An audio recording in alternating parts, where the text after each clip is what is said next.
What is going on, everyone? Welcome to another episode of Very Cold Lasagna, the podcast that houses a safe and open listening platform for all the casual, cold, and dumb takes on the world of pro wrestling and sports. I am your host, DylanLasagna. Welcome to today's episode number 101 of this freezing cold podcast that houses the icy yet spicy lasagna in that very cold fridge. And here in San Fran, here in the Bay Area, we're hitting that red panic button.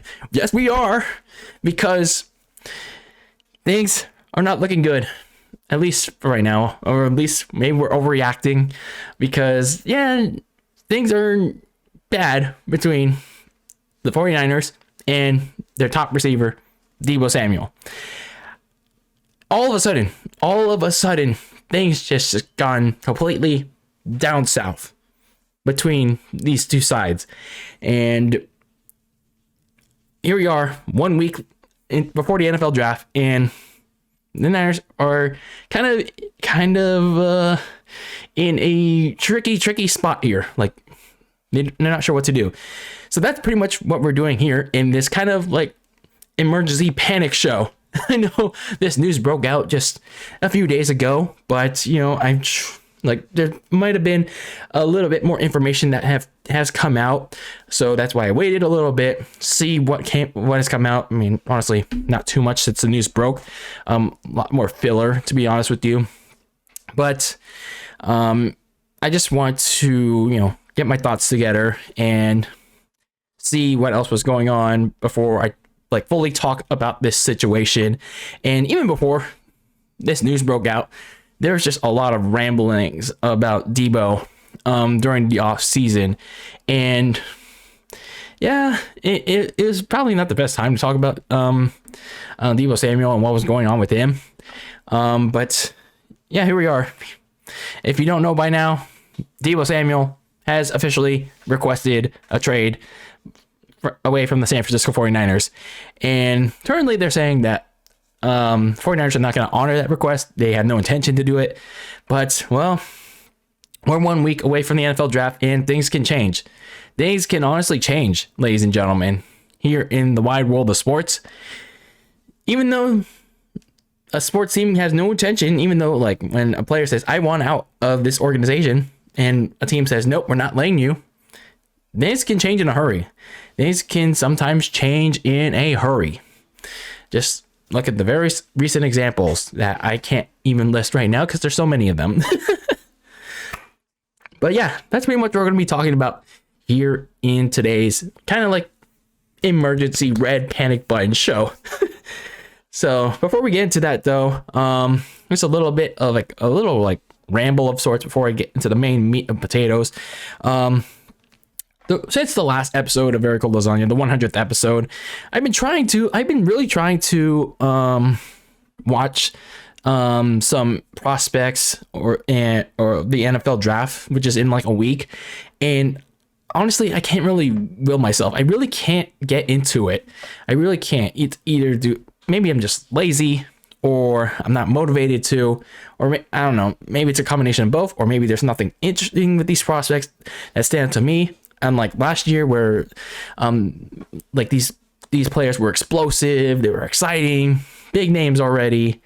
But this year was just it's just oh, okay, it's kind of mid.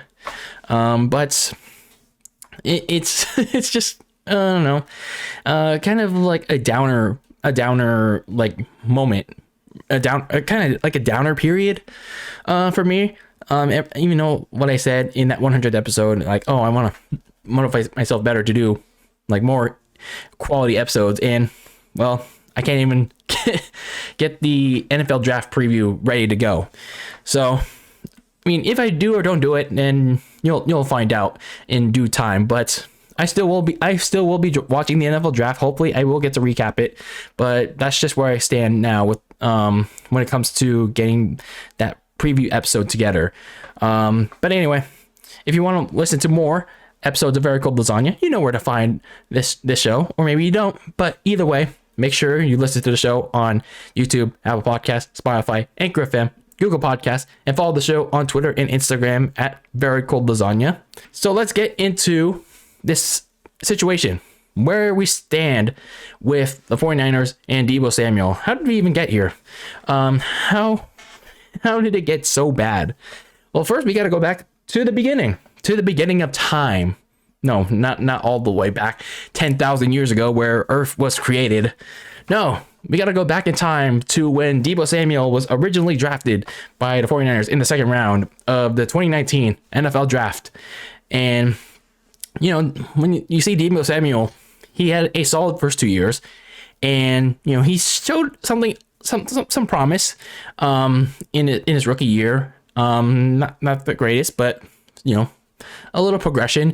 2020 was not a great year. I mean, pandemic year, and the Niners suffered through the Super Bowl losers curse, and Deebo was one of the victims. He was out for the beginning half of the year, and yeah, he didn't really do much. So that was pretty much Deebo Samuel's first 2 years. But then in 2021, everything changed. He finally broke out as one of the top players in the NFL, and honestly, one of the most important players in the 49ers, because it was because of how Kyle Shanahan was using him, not just as a wide receiver, but as a running back. So he's basically a hybrid role player, pretty much. So Deebo Samuel, already as a wide receiver, he had speed, he had agility, he had versatility, he had the ability to break away from defenders at a fast pace, but not like fast like Devontae Adams fast, Tyreek Hill fast. But one of his biggest traits was his toughness and his ability to stretch the field against and break away from the defender. These things were critical when Kyle Shanahan needed Deebo to be a pseudo running back too, because the running back room in 2021 was pretty average at best. They lost Raheem Mostert at the beginning of the season, and then they drafted these rookies in Trey Sermon and Elijah Mitchell, and Trey Sermon didn't pan out as the Niners hoped, and Elijah Mitchell didn't come on until like late in the season, and he still kind of lacks that explosiveness and elusiveness that Raheem Mostert had. And Jeff Wilson Jr. was also out for most of the season until he came back very late. So even then, they weren't really using Sermon and Wilson much. And I think Kyle Shanahan, got a little too comfortable using Deebo Samuel a little bit. But anyway, I digress. Deebo Samuel, very critical in the Niners' late season playoff push and getting those key wins to just even make the playoffs in the second half of the season and even to get to the NFC Championship game. So Deebo, becoming a very big foundational player for San Francisco, and he was one of the players eligible for a long-term contract extension this offseason. He was in the third year of his rookie contract in 2021, and here we are this offseason, fourth and final year of his rookie deal. I don't think he had a fifth-year option on him. And San Francisco, hopeful to get a deal done as soon as possible. There's one of their big priorities, along with extending Nick Bosa, because they are both in that same rookie draft class. But then you get to the offseason. You get into this offseason for San Francisco. Deebo and Nick Bosa are your number one priority, extending them to long-term deals. But when it came to Deebo, as the months came on, you get to February, you get to March, and now you're in April, the problems slowly began to creep up. And here you go with all this dirt sheet and even legit talk sometimes that showcased, something is going on behind the scenes. And in the last month or so, Deebo unfollowed the San Francisco 49ers on Instagram, removed all the photos and mentions of them. And I'm just like, okay, maybe this is just like a tactic by Deebo and his agent to, like, as a negotiating tool for the Niners to give them a big fat contract. Because keep in mind, the receiver market during this offseason was pretty crazy. You get Devontae Adams and Tyreek Hill getting fat ass contracts to the places they're traded, and then at the very beginning of free agency, you get a pretty much wide receiver 3 in Christian Kirk from the Arizona Cardinals, getting a fat ass contract for pretty much a mid several years in Arizona during his tenure, and he gets a fat ass contract in free agency when he goes to the Jacksonville Jaguars. So perhaps this was just a tactic for Deebo and his agent to get more money, a bigger contract, because keep in mind, Kyler Murray for the Arizona Cardinals did the same thing, even though he's a quarterback. So no, maybe this was just a tactic. But then things were starting to slowly and then eventually quickly get out of control. In this past month, a certain section of 49ers fans sent Deebo death threats on, what, you better stay in San Francisco or else, or you better re-sign with the 49ers, better get a long-term deal done or else. So not cool at all by those 49ers fans. And then Deebo actually managed to address that, and he was like not in a good mood about that. And then you get to the point of this past week, just out of nowhere recently, Deebo Samuel, we're at this point right now, formally requested a trade out of the 49ers, which is where we stand right now. Guys like Ian Rappaport, Adam Schefter, and other NFL beat writers, they said that specific reasons weren't mentioned, but then as the days went on, the main concern for Deebo isn't about money. It's about how he was being used as a so-called wide back that he coined back at the Pro Bowl. And in my opinion, I can kind of understand how he was concerned about being used as this so-called whatever it's called, wide back, running back hybrid. And how he wants to be used strictly as a wide receiver again, because, well, I mean, that's pretty much what you were playing in college for, and that's what you came into the NFL for. So he has a valid point. He has a valid point on perhaps wanting to get out of San Francisco, or maybe getting a long-term extension that doesn't involve him being a running back alongside being a wide receiver, kind of like a Cordell Patterson role. Because, honestly, like I said earlier, Kyle Shanahan abused the crap out of using Deebo in the backfield, going those jet sweep plays that involve Deebo in the backfield. And yes, again, I can understand that the running back room was crap, and is either in, like, they had injuries or they were just pretty much dog shit in 2021. But if they kept that going in 2022, it was eventually going to have a long-term impact. It was going to affect Deebo's body, and had Shanahan kept that further going in 2022 and perhaps even 2023, depending on how things went with Trey Lance and the offense.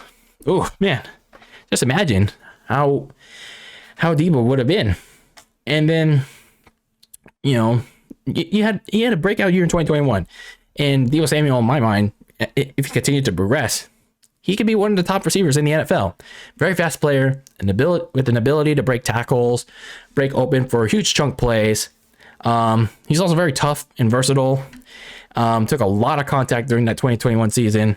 While he does have a glaring weak spot at dropping wide open passes throughout his career so far, still, he's clearly a huge contributor to the 49ers offense, aside, of course, George Kittle. That said, however, if Deebo and his agent, whoever is kind of instigating this trade madness,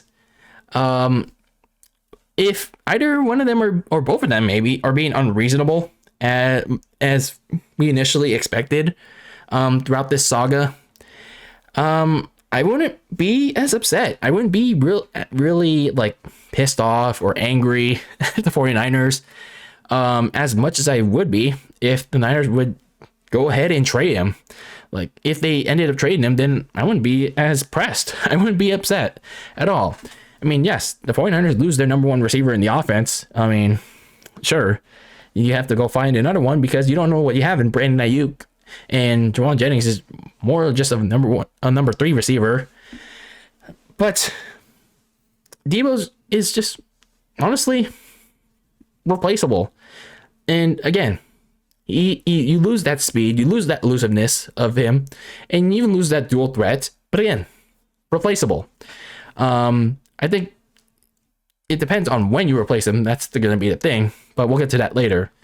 I think the reason why I find Deebo Samuel so replaceable at the moment right now is just because he had one good year.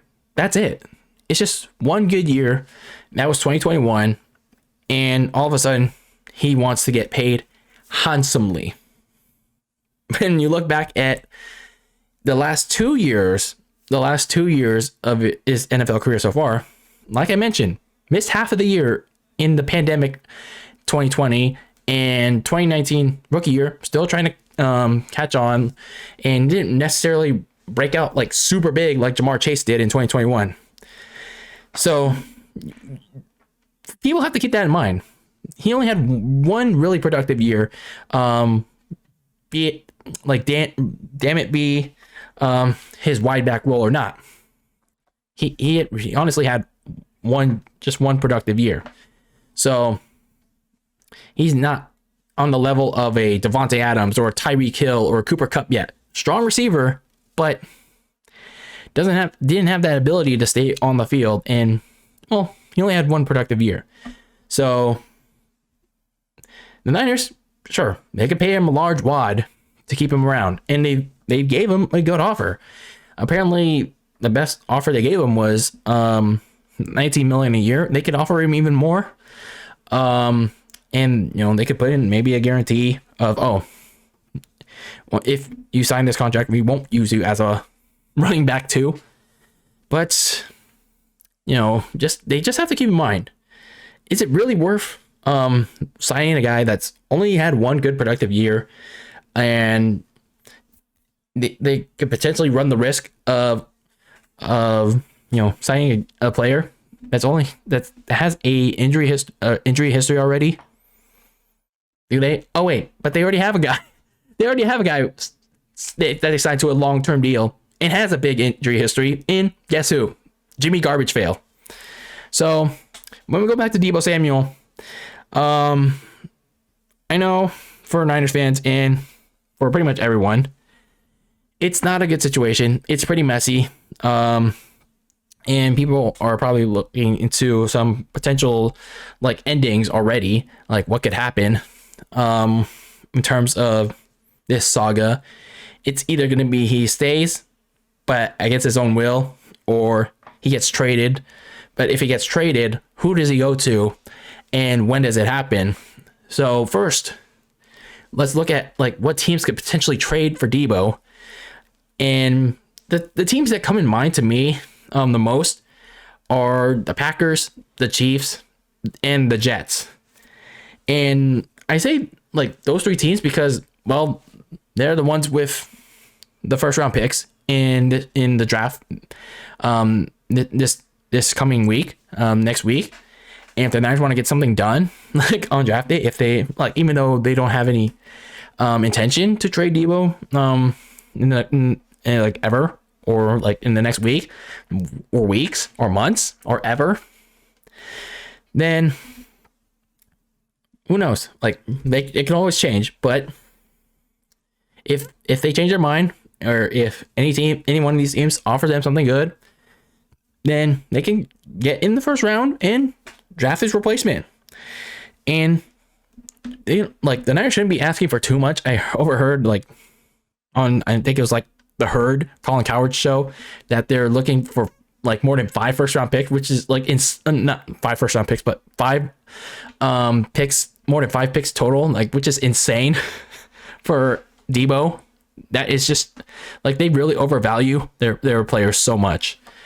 So the Packers can do it, the Chiefs can do it, the New York Jets can most certainly do it.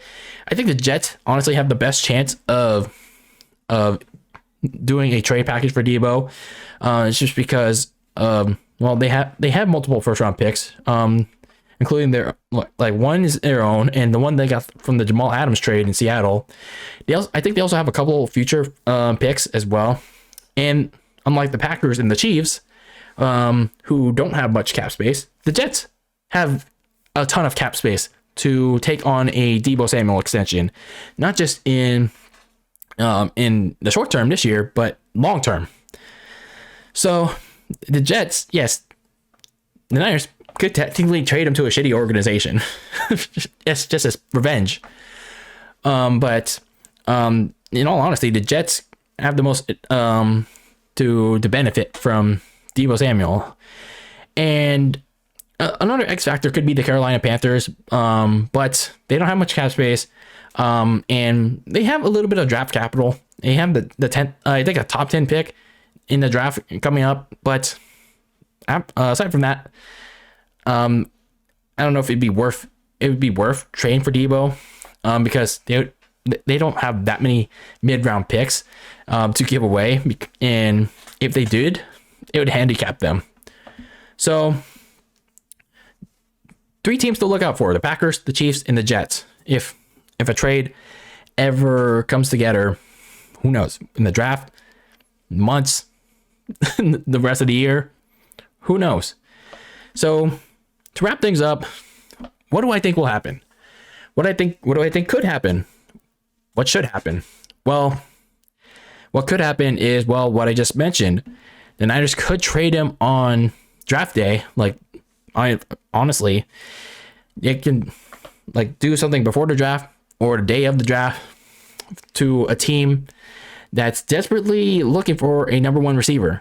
Like I said, the Jets, or who knows, if the Falcons desperately want to take him, or the Packers, the Chiefs, like I mentioned repeatedly, the 49ers could get a nice haul in. They get into the first round of the draft, and maybe a future mid-round pick, day 2 pick for Deebo Samuel. And if it's a top pick, or maybe a late round pick, and who knows, they could get a capable receiver, replacement receiver for Deebo. I mean, the receiver class is pretty good. It's pretty good this year. What should happen is that Kyle Shanahan needs to do what he always does in the draft. Draft multiple running backs in the very late rounds and hope that they turn into gems to go alongside Elijah Mitchell. So it stops him from relying on Deebo Samuel, the running back. And yes, I know it's a stupid should. And it might not reverse course on Deebo's stance, but at least give him some indication that the Niners are at least trying to do right by him and assuring that Deebo will just be used as a receiver going forward. And, there's at least some stability in the running back core. What I think will happen, what probably will happen is that, either he gets traded, even like I mentioned in the could portion, or things just are in a standstill. They're in a standoff. The Niners force him to play out in the final year of his contract in 2022, or Deebo just holds out. He just sits his ass at home, takes a bunch of fines like Deshaun Watson did in 2021. He sits out 2022, leaves as a unrestricted free agent. No, he can only leave as a restricted free agent because I think the Niners have a little bit of leverage in terms of how they can handle his 2022 status, or which could also happen, Deebo and Shanahan and Lynch, they sit down, talk things out. Maybe Deebo sees how Trey Lance is progressing as a quarterback, and he sees how the offense is progressing. He also sees the running backs that Kyle Shanahan has brought in. If they see that he's doing well, he has to sit down with the front office and Shanahan, and maybe he tries to negotiate an extension one more time for the 49ers. So I think the biggest overall thing to conclude from this episode, and don't take my word for it, is that Deebo Samuel has to decide what's really best for him. Is it the money? Is it his usage? Is it his role as just a wide receiver on whatever team he ends up on in 2022, whoever he plays long term? Is it the culture? Is it the coach? Like, what does Deebo Samuel want for himself? Like, what does he want? And time will tell in the next weeks, month, or the rest of the year, maybe even next offseason. So this situation is not really like easy to make of. It's kind of like messy, to be honest with you. So whatever decision Deebo Samuel or the 49ers make within, again, whatever time frame, only time will tell if it was the right one for either side. Especially if it was right for Deebo Samuel to walk away from something that was already good, if he ends up being traded. So Deebo Samuel has to decide if he'd rather stay in a long-term agreement and assured that he's just used as a receiver with Trey Lance as a quarterback, or go off to somewhere in a more uncertain situation where he doesn't know if a coach will use him in the exact same role. So Deebo Samuel has to decide. He has to decide what's best for him. And for the Niners, well, Deebo Samuel is kind of replaceable. I mean, it'll be hard to replace, but not exactly difficult. So both sides have to decide relatively soon. So what are you guys' thoughts on this Deebo Samuel situation? Let me know how you feel, especially for my Niners fans, because I know some of you are pressing that emergency button right now. Like, we're doomed. We're doomed. Trey Lance is already doomed. And yeah, I kind of feel bad for Trey Lance. But if you see those offseason workout videos with Brandon Ayuk and him, I think that could be something special come training camp. And we'll see how that comes out. And so, yeah, not a good situation for San Francisco right now. But hopefully we get a resolution, good or bad, depending on how things are. But we'll see. We'll see when the time comes. It'll only be a matter of time. But that is it for this episode of Very Cold Lasagna, episode number 101, the Deebo Samuel emergency panic button episode. But yeah, I hope you enjoyed this kind of episode. But anyway, I'm your host, DylanLasagna. Thank you for tuning in, listening to this show, and as always, keep that lasagna very cold in the fridge with your takes on the world of pro wrestling and sports. Listen to the show however you can and wherever you get your podcasts. And until next time, peace out.